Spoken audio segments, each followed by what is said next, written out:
Satnam, I'm Nirvair Khalsa, and here we are in July. That last meditation we did, I found it to be actually very powerful, and I really enjoyed it very much, that heartbeat meditation in triple lock. In July we're going to do another Kriya out of the best-selling book of all times for KRI, Kundalini Yoga Sadhana Guidelines. This particular Kriya is called Amarti Mudra Kriya.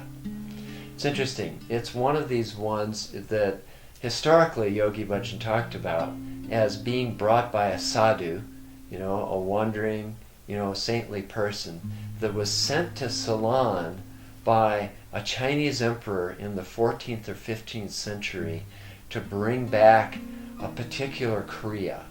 And he brought back this Kriya for people to practice. And the idea with the Kriya is that it allows you to control the mind so that you follow your consciousness. You relate to your soul instead of your ego. What an incredible thing. Yogi Bhajan, of course, talked a lot about that thematically in his whole teaching career. He tells this one fantastic story about the idea of how ego plays in the relationship to a teacher. So one time, a student was serving a teacher, and it was his guru. And, things have changed right now. It used to be in past times that you would have to serve, your teacher, your guru, for years and years and years. That path of bhakti and devotion was really the way things were done, in those particular times. So this man had left his home. He was serving his guru, and he was like a kind of a personal servant to his teacher, his guru. And so one time his guru said, "I like that cheesecake." And this man had heard this request many times before, and he knew he'd have to run off 20 miles to get this particular cheesecake to bring it back. And he said, "Oh, Guruji, I know of a great cheesecake that's only 2 miles from here." And so, but the guru would say, no, I prefer the one that's 20 miles from here. And so the guy would run off and get him his cheesecake. And so this was kind of a relationship that he had. It was challenging for the student to serve his teacher, to serve his master. So one day, the student got a letter from home, from his wife, and his wife said, "You've been gone 12 years, I've been living in poverty, isn't this enough? Can't you come home? Aren't you through with the spiritual quest? I really need your help." And it kind of struck, the student's heart, saying, "Yeah, I probably have learned enough, I think I'll be going." And so he went up to his guru and he said, "My wife really needs me, my family needs me, I've served you, as the best I could for these last 12 years and I'm taking off." And the guru says, "You can't go. You're not allowed to go." And he said, "Well," the student said, "haven't I done enough for you? I mean, my family really needs me. I have to go." And the guru said, "It's not time for you to go. You can't go."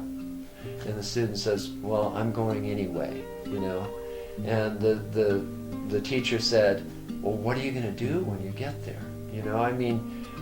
What are you going to work with?" And the student at that time was kind of getting angry. He said, "Well, I'm going to work with my hands, just like I worked with you and served you for all these 12 years. I'm going to work with my hands." And then the teacher said, "Well, how are you going to do that?" And he said, "Well, I'm going to do it just like I served you. I've had enough of this and I've had enough of you. I'm going." So he left. So teacher called over one of the other students, says, "Get it, you can't go." So the student, the new student ran off and grabbed the guy and said, "The guru says you can't go." And the guy said, "I'm going," and punched the other student right in the nose and said, "Tell him this is the way I used my hands this time." So the student came back with a black eye and says, "I couldn't stop him." And so the teacher called another student and said, "Quick, run after him. He just can't go." So this student had to run many miles and catch him and said, "Our guru wants you back. You can't go." And this guy just beat him up and said, "You go back, tell him I'm not coming back. And he said, and don't send anybody else. So the guy came back all black and blue. And so his guru, I couldn't stop him. I really did my best. And the guru says, okay, there's nothing we can do at this particular point. So the student who left his guru ended up in a forest. And he was walking through a deep forest. And he was attacked by tigers, right? He did his best fighting off the tigers. And at one point, he kept the tiger from killing him by taking his staff and sticking it deep in the tiger's mouth so the tiger couldn't bite him. But the tiger still had claws and just ripped him to shreds, especially through his arms, right? And so the guru and his disciples, a little bit later, walked and found the man. He was really, literally torn to shreds. They took him back to the ashram. He healed himself, but he healed to the extent where he could never use his hands again. He couldn't even hold a glass of water. And so, he was kind of sitting there and lying there, and the guru came in and see him, and he was healed at this particular time. And the guru said to the student, he says, did you get the letter? Did your family get the letter? And the student says, yes, they got the letter. And he says, well, is it okay? And he says, yes, it's okay. I understand one of your other disciples died and he left all his money to my family and they're totally taken care of.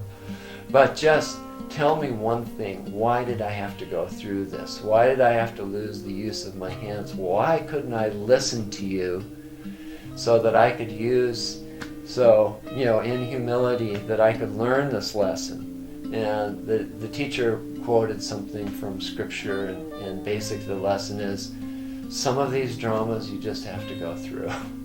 It doesn't matter if you're a god or a man, you have to go through these dramas, and that's just the way it is. It's either Maya or it's Mahan. And it's the Maya that creates the environments, so the Mahan, the creation and the creator, can actually sink in and you can learn, because that's what you're here for. So, just an amazing story. Yogi Bhajan loved telling these stories. In that same lecture, he talked actually about humility. He said, humility is the key to God consciousness. Humble are those, pure they are. It's very clear. Scriptures are very clear in this, very clear. There's no doubt in Scripture. Humility is beyond ritualism. You'll see we don't initiate anybody. In Kundalini Yoga, we don't initiate anybody, none. This is the highest yoga in which there's no ritual, because this yoga is meant to be free from rituals. But it is binding. It has the highest discipline in it, because these deeds are tied down with each other with the thread of love. And when you love somebody, you live for them, don't you? When you love somebody, you live for them.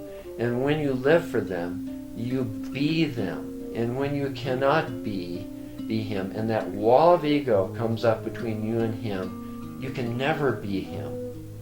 When you can never be him, you'll not be sustained by him or who sustains him. It's very mathematically clear.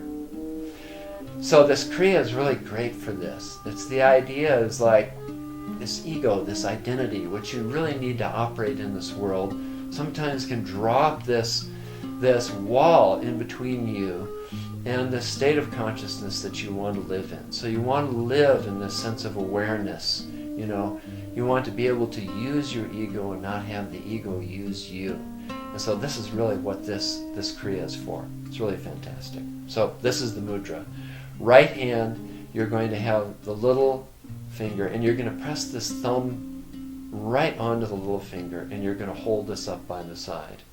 Right? And in the left hand, you're going to do the ring finger, and you're going to hold this up by the side, and you're going to keep these other fingers kind of together and straight in a very upright position with neck lock. And you're just going to hold this position for a little while until you feel like you really have established yourself in the mudra. And these mudra affect the brain.